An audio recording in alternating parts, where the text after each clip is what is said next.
네, 안녕하세요. 광주광역시 교육청 교육공무직원 계열의 국어 문제를 여러분과 함께 공부할 천지현입니다. 이 책은 단원별 핵심 문제와 그리고 기출 예상 문제로 이렇게 구성이 되어져 있는데요.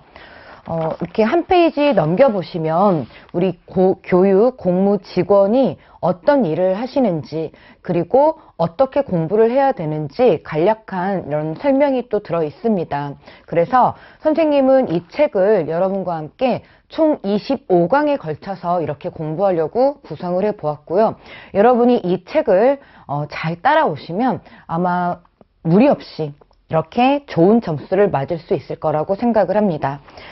여러분들이 사실 어떻게 시험을 준비하느냐, 이제 처음 시작이 사실은 굉장히 막막하시잖아요. 그래서 선생님은 먼저 기출 문제를 통해서 어떤 문제가 출제되었고, 또 여러분들이 이 책을 그냥 막연하게 또 보는 것이 아니라 처음부터 뭐 끝까지 한번 완주를 한다고 해서 내가 시험에서 또 뭐 고득점을 꼭 맞을 수 있는 이런 것들이 보장되는 것은 아니니까요. 그래서 선생님하고 먼저 기출 문제를 통해서 어떤 문제들이 출제되고, 그리고 이런 문제를 잘 맞추기 위해서는 어떻게 여러분들이 공부를 해야 되는지 선생님과 함께 이제 기출문제부터 이렇게 자세하게 살펴볼 수 있도록 하겠습니다. 자, 그래서 2017년 6월 17일에 시행된 광주광역시 이 교육청의 국어 기출문제로 준비를 해보았습니다. 여러분 학습 페이지로는 우리 뒤쪽에 336페이지 이렇게 제시가 되어져 있습니다. 그래서 먼저 한번 풀어보고 이렇게 선생님과 만나는 것이 더 좋을 것 같고요.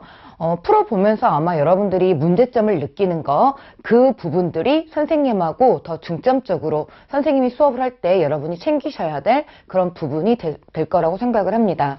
자, 총 20문제 이렇게 제시되고 있는데요. 첫 번째 먼저 여러분들하고 함께 글쓰기 순서 문제에서부터 시작이 되어집니다. 선생님은 가장 중요한 게 먼저 말씀드렸지만 어떤 문제가 유형이 출제되고 있는지 여러분이 그것부터 파악하는 게 중요하다고 말씀을 드렸잖아요. 그래서 교과서 페이지로 먼저 가서 쭉 20개 문항에 어떤 문항이 출제되었는지를 한번 살펴볼 수 있도록 하겠습니다.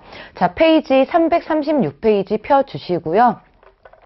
자, 1번 문항에서는 선생님이 지금 이렇게 네모로 묶어주라고 하는 부분이 있죠. 그 부분은 이렇게 네모로 좀 박스를 해주세요. 혹은 형광펜이 있으신 분들은 형광펜으로 이렇게 표시를 해주셔도 좋을 것 같습니다. 자, 글쓰기 순서에 네모 해주시고요. 2번 문항에 조건에 맞게 표를 작성하려고 한다. 조건에 맞게 표어 네모로 묶어주시고요. 자, 지금 이렇게 해서 1번하고 2번 문제는요, 작문이라고 하는 영역에 관련되는 그런 부분입니다. 자, 그리고 이제 3번 언어의 특성의 네모로 한번 묶어주시고요. 4번에 이어진 문장 네모로 묶어주시고, 자, 3번과 4번은 이렇게 우리의 문법 문항과 관련된 문항입니다. 자, 5번에 지문의 주제로 알맞은 것 해가지고 현대시가 아닌 고전시가가 먼저 제시가 되고 있습니다. 정철의 훈민가 제시되는데 여러분들 조금 당황하셨을 수도 있겠어요. 이제 기출문제 먼저 이렇게 풀어보신 분들이요. 아래 하자도 보이고 좀 옛 고어들이 이렇게 좀 보이시죠? 그러면 이런 문제를 풀기 위해서 어디까지 또 이렇게 접근을 해야 되나 조금 당황하셨을 수도 있는데, 선생님이 기출문제 조금 이따 이렇게 같이 분석해 드리면서 그런 부분들까지도 챙겨 드릴 수 있도록 하겠습니다. 자, 그래서 지문의 주제 네모로 해주시고 문항 문제였고요. 다시 6번 용언의 종류 묶어주시고 문법 문제 또 시작되고 있죠. 그래서 쭉 뭐 이렇게 그 학습 문항별로 문법 문제 쭉 제시되고 문항 문제 쭉 제시되고 이런 스타일이 아니라 이런 영역들이 5개 영역들이 골고루 이렇게 좀 번갈아 가면서 나오거든요. 그래서 선생님이 먼저 그런 부분들도 좀 한번 문제와 함께 챙겨드리고 싶습니다. 자, 7번 문제 갈게요. 속담의 네모를 한번 해주시고요. 우리의 어휘 부분 속담 묻고 있고, 잠시 여러분들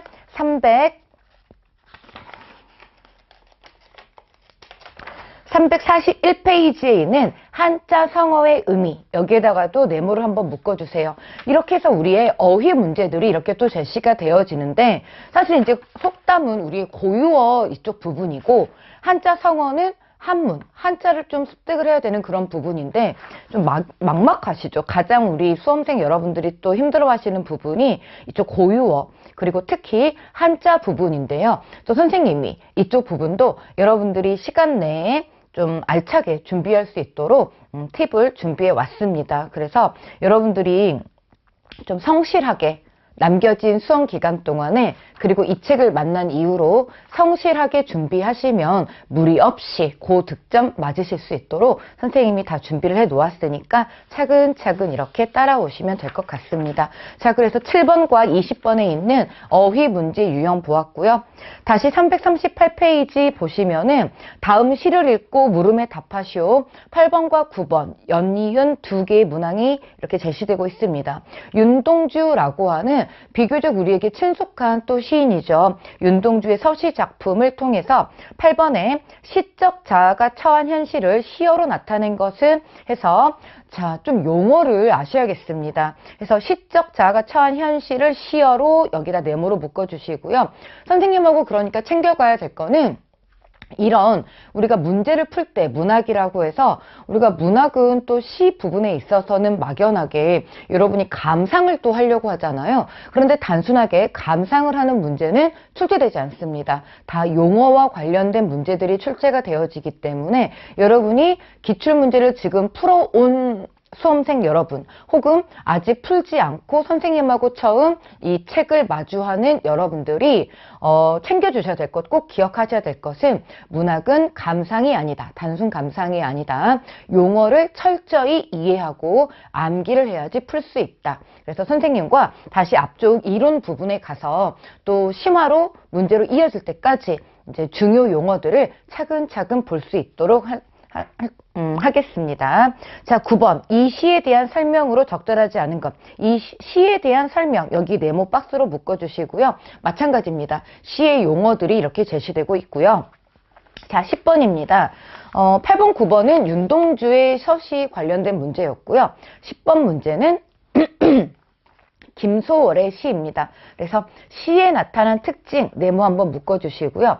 김소월은 우리의 1920년대를 대표하는 시인이죠. 그래서 윤동주의 1940년대의 시, 그리고 김소월의 산유화라고 하는 1920년대 시가 이렇게 제시가 되고 있는데, 비교적 우리한테 유명한 그렇게 알려진 시인의 작품들이 많이 출제가 되고 있기 때문에 우리가 이제 현대 문학을 준비함에 있어서도 여러분들이 너무 막 깊게 혼자서 막 그렇게 찾아갈 필요 없이 좀 중요한, 이런 우리 문학사에서 중요하게 다뤄지는 시인, 그리고 작품 중심으로 이렇게 준비를 하시면 되고, 또 하나는 용어 중심으로 그 용어의 정확한 뜻을 알고 문제에서 풀 수 있도록 이렇게 준비를 하시면 될 것 같습니다. 자, 11번 문제는 다시 문법 문제 국의 음화 현상 네모해 주시고요. 12번 문장의 종결법 네모해 주시고, 13번에 외래어 표기 네모해 주시고요. 11번, 12번, 13번 계속해서 문법 문제가 세 문제 연달아서 이렇게 나오고 있는데요. 우리가 국의 음화 같은 경우는 의문의 변동이라고 하는 글자로 써놓고 있는, 쓰여진 그대로 발음이 되어지는 그런 단어가 있는가 하면, 쓰여지기는 국물 이렇게 써놓고 우리가 국물 뭐 이런 식으로 읽어주는 표기와 발음 현상이 다른 이런 부분들이 있는데요. 의문의 변동이라고 하는 현상에서 15개 항목으로 우리가 배워주는 부분입니다. 그 중에 국의 음화 현상이 지금 제시가 되어 있고, 이 부분도 어려워 보이기는 하나 차근차근 선생님하고 문법 문제로 접근을 할 텐데요. 의문의 변동 현상을 배우면서 다른 영역들, 뭐 품사라든지 그리고 단어의 합성어, 파생어 이쪽 부분들도 함께 연관지어서 배우기 때문에 뭐 학목별로 막 따로따로 배우면서 시간이 오래 걸리는 그런 부분은 아니니까요. 여러분들이 이제 배울 때 선생님이 챙겨드리는 거 제대로 잘 따라오고 복습해 주시고 이렇게 문제로 풀어보시고 하시면은 문제 없이 접근할 수 있을 것 같습니다. 자, 그리고 14번에 있어서 이제 토론 문제 제시가 되어집니다. 이쪽 부분은 이제 화법 부분이죠.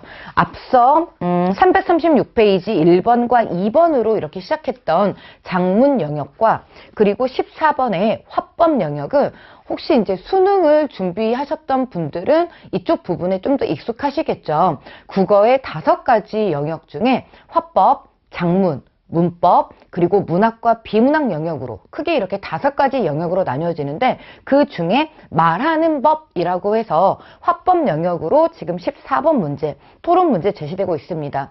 우리가 이제 화법은 쉽게 보자면 말하는 법인데요. 이 말하는 법에 교과서에서 제시하고 있는 이 화법의 이제 출제 영역으로는 토론, 토의, 협상 뭐 이런 순으로 이제 많이 나오는데 그 중에서 이제 이 토론 같은 경우는 여러분들이 용어가 조금 다른 그 토의나 이런 부분들보다 어려운 부분이 좀 있습니다. 그래서 앞서에 있는 이 기출문제 말고 앞에 우리 함께 공부하는 이론 부분에서 선생님이 또 토론, 토의, 협상 이런 부분들을 중요 부분, 이제 기출문제와 연결 지어서 말씀을 드릴 수 있도록 하겠습니다. 자, 다시 이제 15번에 피동 네모해 주시고요. 14번에 토론, 그리고 15번에 피동 네모해 주시고 문법 문제.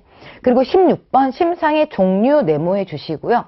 이 심상은 영어 표현으로는 이미지라고 많이 들어보셨죠. 우리의 오감을 통해서 이렇게 얘기되어지는 부분인데요.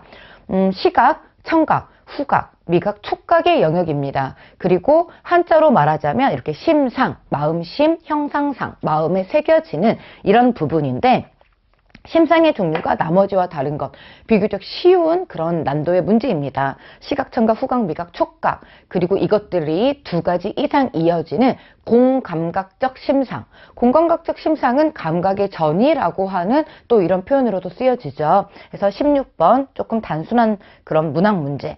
그리고 17번 한국어의 특질 네모해 주시고요. 이것도 우리가 좀 용어를 모르면 어려움을 조금 느끼셨을 것 같은데요. 선생님이 말씀드렸듯이 어떤 한 그 영역을 배울 때 똑똑똑 떨어져서 그 영역만 배우는 것이 아니라 연관 지어져서 함께 배워지는 거기 때문에 생각보다 시간이 많이 뭐 이렇게 문법에 투자되어져야 되거나 그렇진 않습니다. 그런데 자칫 우리 수험생 여러분들이 그냥 체계 없이 그리고 혼자서 이렇게 공부를 하다 보시면은 좀 시간이 방대하게 이렇게 소요되는 그런 부분이기도 합니다. 그래서 그런 우를 범하지 않기 위해서 여러분들이 좀 이렇게 기준서를 하나 딱 두시고 또 기왕이면 이렇게 동영상도 함께 볼 수 있는 이런 기준서와 함께 공부를 해주시면 생각보다 시간을 많이 단축할 수 있다는 거. 자, 18번 문항에 한글 맞춤법 네모해 주시고요. 자, 19번 소설 문제입니다. 소설의 특성 네모해 주시고요. 자, 라스트 20번 아까 소개드렸듯이 어휘 문제로 이렇게 맞춰지고 있습니다. 해서 총 20문항으로 먼저 어떤 문제들이 기출되고 있는지 이렇게 보여드렸는데요. 다시 표지로 한번 가볼게요. 교육 공무 직원이라고 하는 이쪽 출제 문제에 이제 국어와 일반 상식 문제가 있습니다. 그래서 생각보다 수험 시간을 여러분들이 많이 투자할 수 없는 분들이 조금 많으시잖아요. 전적으로 이렇게 시험에 딱 매진해서 이렇게 뭐 하루 종일 공부를 하는 그런 수험생 분들도 있으시지만 좀 이렇게 일과 병행되어지시는 분들도 많으시기 때문에 선생님은 가장 중요한 게 공부의 효율성이라고 생각을 합니다. 그래서 먼저 이렇게 시험의 성격을 아는 거 굉장히 중요하고요. 그리고 그 시험의 성격에 맞게 그리고 너무 방대한 시간만 투자한다고 중요한 게 아니라 여러분들이 차곡차곡 여러분의 실력이 조금씩 이렇게 변화되어 간다는 것을 느끼면서 공부하는 것. 바로 그렇게 해서 준비되어진 책입니다. 그래서 굉장히 효율적인 책이기 때문에 선생님도 25강을 통해서 자신 있게 여러분께 고득점으로 이끌어 드릴 수 있겠다라고 생각이 되어지고요. 절대 꾀부리지 마시고 선생님이 암기해 달라고 하는 부분, 그리고 복습해 달라고 하는 부분, 그리고 예습해 달라고 하는 부분이 있으면 꼭 이렇게 같이 차근차근 보시면서 이렇게 진행이 되어지시면 좋을 것 같습니다. 자, 이렇게 해서 여러분께 먼저 20문항 기출문제와 함께 이제 본 강의로 들어가 보겠습니다. 자, 이 책의 차례 부분을 먼저 보겠습니다. 페이지 11페이지이고요. 차례 부분에 보시면 선생님이 아까 말씀드렸던 우리 기출의 5가지 영역, 화법, 작문, 문법, 그리고 문학, 비문학, 여기를 어떤 식으로 편차가 되어져 있는지 그런 그 항목이 제시가 되어져 있습니다. 그래서 먼저 1편의 작문 영역은 총 4장으로 제시가 되어지는데 글쓰기의 기초와 우리 아까 또 기출문제에서 보셨죠. 그래서 글쓰기 기초, 글쓰기 과정, 그리고 수사법들, 이 수사법 부분 굉장히 중요합니다. 용어들이 다량으로 이렇게 제시가 되어지기 때문에 여기에서 배워서 우리가 문학에서도 이렇게 쓸 수 있고요. 수사법, 그리고 4장의 원고지 사용법 있습니다. 그리고 2편은 이제 독서와 화법, 그래서 우리 아까 기출문제에서 그 14번 문항이었죠. 토론 문제에 있었던 그 화법의 영역과 그리고 독서의 비문학 부분입니다. 우리가 비문학은 말 그대로 문학이 아니다. 문학이 아닌 영역에서 이렇게 출제가 되어지는 것은 논설문과 설명문인데 방금 전에 기출문제에서는 이렇게 다뤄보지 않은 영역이지만 이 영역도 충분히 이제 출제가 되어질 그럴 영역이기 때문에 뭐 접속사 넣기라든지 혹은 그 문맥에 맞게 순서 맞추기라든지 이런 부분들을 선생님과 좀 연습을 해줄 필요가 있겠습니다. 총 3장으로 제시가 되어지고 있고요. 이제 3편의 문학입니다. 우리 기출문제에서는 주로 시 부분이 많이 제시가 되어지셨죠. 그 고전은 좀 뒷쪽으로 가서 또 따로 제시 말씀을 드리겠지만 우리 현대문학에 있어서 이제 시가 좀 많이 제시가 되기 때문에 그래서 차근차근 또 그 어떤 시대에 어떤 그 작가들이 있었는지 그리고 용어들은 어떻게 되어지는지 그리고 어떤 문제로 연습을 해야 되는지까지 이렇게 같이 볼 수 있는 문화편일 텐데요. 이쪽 부분이 조금 더 시간은 많이 제시가 되어질 것 같습니다. 그래서 먼저 1장에 문학의 이해, 그리고 2장 시에 대해서 그리고 시조에 대해서 알아보고요. 3장의 소설, 4장에서는 희곡과 시나리오, 그리고 5장의 수필. 우리가 크게 문학의 4대 그 갈래로 나누어서 시와 소설, 수필, 희곡 이렇게 나뉘어지거든요. 그래서 2장에서부터 5장까지 각 영역을 이렇게 한번 다뤄보고요. 6장에서는 문학사 부분으로 아까 선생님이 말씀드렸던 것처럼 어느 시대에 어떤 중요한 시인들이 있는지 소설가가 있는지는 좀 이렇게 눈으로 그 작가 이름이라든지 작품의 이름을 보고 가는 거 굉장히 또 중요하거든요. 그래서 6장에서 현대문학사 이렇게 또 살펴볼 수 있도록 하겠습니다. 4편에서는 국어의 지식입니다. 그래서 기출문제 아까에서도 2개 정도 문항을 함께 보았는데 언어의 이해라고 해가지고 뭐 기본적으로 이 말이 어떻게 생겨났는지 그리고 뭐 한국말과 영어의 차이가 어떻게 제시가 되어지고 있는지 이런 것들을 살펴보는 언어의 이해 그리고 말소리, 음운 있죠? 음운 부분 그리고 단어 품사를 배우는 단어 부분 그리고 문장, 뭐 문장 종결법 문제 아까 보셨죠? 이런 문장 그리고 의미 이런 영역으로 총 5개의 영역으로 5장 나뉘어져 있고요. 그리고 이제 고문입니다. 여러분들 아까 정철의 훈민가라고 하는 부분 보셨죠? 그래서 또 우리가 이제 고전이라고 하면 막연하게 막 또 안 읽혀지고 또 현대에 쓰여지는 그 단어와 또 안 쓰여지는 단어가 있기도 하고 좀 의미가 달라져 있는 그런 단어가 있기도 하기 때문에 좀 읽을 때 여러분들이 좀 겁을 먹긴 하는데요. 기본적으로 한국말이고요. 그리고 선생님하고 중요 작품, 우리 교육공무직원에서는 이 국어에서는요. 아주 까다로운 여러분들이 접근하기 너무 어려워서 막 우리를 좀 힘들게 하는 그런 문항들은 이제 출제가 되진 않아요. 그래서 선생님하고 기본에 충실한 이런 공부를 하면 되기 때문에 우리 고전 영역에 있어서도 많이 출제가 되어져 있는 이런 그 기출문제 그리고 선생님과 함께 교재를 보시면 충분히 여러분들이 시험장에 가서 떨지 않고 풀 수 있으리라고 생각을 합니다. 그래서 첫 번째 1장에서 고문법 그리고 2장 국어가 걸어온 길, 뭐 고대국어, 중세국어, 근대국어, 현대국어라고 하는 국어가 걸어온 길 해서 3장의 고전 운문 그리고 4장의 고전 산문. 우리가 이제 현대의 문학 부분에 있어서는 뭐 예를 들어 현대시는 자유시, 정형시, 산문시 이렇게 나뉘어지고 그리고 또 현대의 소설도 각기 뭐 20년대, 30년대, 뭐 40년대 다뤄지는 내용에 좀 그 특성은 있지만, 왜냐면 아이고.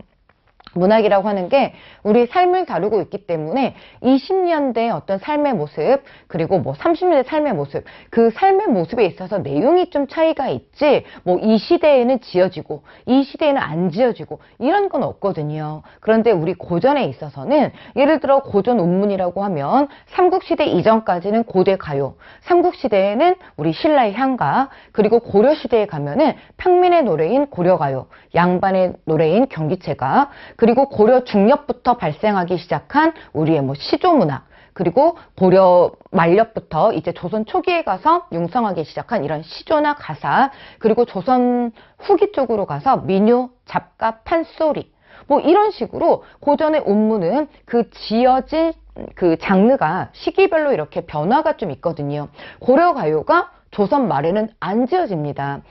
이런 특성도 우리가 좀 알으셔야 되고, 그리고 그 장르적인 특성과 그 장르가 어떤 내용을 다루고 있는지를 우리가 좀 따져보아야 되는데요. 예를 들어 이제 고전 산문도 마찬가지고요. 그런데 현대 문학과 뭐 고전 문학을 똑같은 방식으로만 배우려고 하면 안 되겠죠. 그래서 출제되어지는 그 모양들은 좀 유사할 수 있으나 거기에서 나오는 이렇게 용어들이 좀 차이가 있을 수 있기 때문에 선생님과 그런 부분들도 챙겨서, 또 선생님이 굉장히 압축적이지만 여러분이 꼭 알고 가야 될 것들 정확하게 짚어드리고 가겠습니다.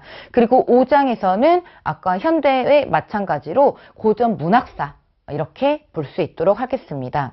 6편에서는 국어생활입니다. 해서 아까 우리 출제되었던 기출문제 보셨을 때 뭐 외래어 표기법 이런 것들이 있었잖아요. 그리고 뭐 속담이라든지 이쪽 부분을 함께 살펴볼 영역인데요. 1장에서 정확한 국어생활, 그리고 2장에 이 땅의 말이라고 해서 우리 고유어 부분들, 그리고 3장에서는 국어생활과 예절 부분입니다. 뭐 예를 들어서 호칭어라든지 뭐 지칭어라든지 이런 부분들 있죠. 편지를 쓴다고 한다면은 나보다 윗사람에게 이제 편지를 보낼 때 어떤 식으로 뭐 편지 처음 시작할 때 써야 되는지, 겉봉에는 어떻게 써야 되는지, 상가에 갔을 때는 겉봉에 어떤 식으로 또 써야 되는지 이런 예절들을 다루고 있고요. 4장의 언어의 규범입니다. 그래서 표준 발음법, 한글 맞춤법 영역인데요. 이 부분도 앞서 말씀드린 것처럼 문법을 배울 때 함께 연관지어서 공부가 되어질 수 있도록 하겠습니다. 자, 라스트 7편은 한문의 부분입니다. 아까 20번 문항 혹시 보셨죠? 한자 성어 이렇게 문제 있었는데요.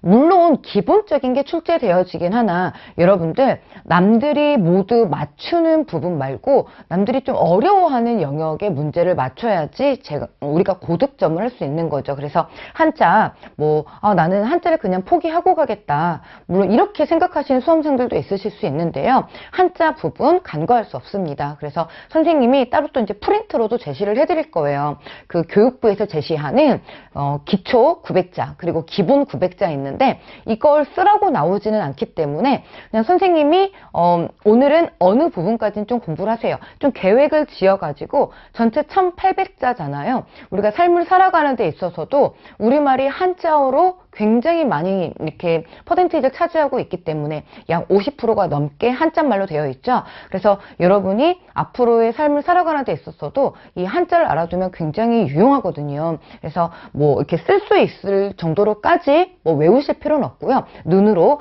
이 글자가 도금이 어떻게 되어지는구나 라고 하는 것들은 좀 익혀갈 수 있도록 그렇게 보시면 되겠습니다. 그래서 총 1800자 정도 이렇게 되어지니까 여러분들하고 계획 지어서 뭐 한 주에 뭐 100개 정도씩을 이렇게 읽어 나가겠다. 그러면 여러분들이 100개를 이렇게 눈으로 읽어가는데 시간이 사실 그렇게 많이 걸리지는 않아요. 그리고 뭐 붙들어 놓고 한 뭐 30분 꼭 이렇게 하실 필요 없고요. 짜투리 시간 잘 활용해 주시면 또 한자 포기하지 않고 또 고득점 이렇게 또 하실 수 있잖아요. 그래서 절대 어떤 영역은 내가 포기하겠다 이런 마음은 먹지 않으셨으면 좋겠습니다. 해서 한문에서도 총 4장에 한자 이해, 그리고 한자의 표기와 도금, 한자 성어, 한문학 이렇게 제시가 되고 있는데요. 선생님은 총 7편, 각 7개 영역으로 이렇게 나눠진 부분을 선생님이 25강으로 이렇게 좀 편집을 해 보았습니다. 해서 여러분과 함께 여러분이 예습을 할 수 있도록, 그리고 수업 후에 복습을 할 수 있도록 이렇게 이제 영역에 있어서 좀 공부를 좀 수월하게 할 수 있는 그런 방식들을 제시를 하면서 꼭 예습을 해야 될 부분, 그리고 여러분이 복습해야 될 부분들을 명확하게 제시해서 여러분이 절대 수험 생활을 하시면서 수험 생활을 좀 길게 할 수는 없잖아요. 그리고 또 일과 병행되어지시는 분들도 있으니까 끝까지 포기하지 않을 수 있도록 그렇게 꼼꼼한 강의 진행할 수 있도록 하겠습니다. 자, 이렇게 기출문제와 이 책의 차례, 그리고 우리가 앞으로 어떤 것들을 공부해야 되는지 소개를 마쳤고요. 우리는 이제 본 강의에 들어가서 1편의 작문 영역에서 만날 수 있도록 하겠습니다.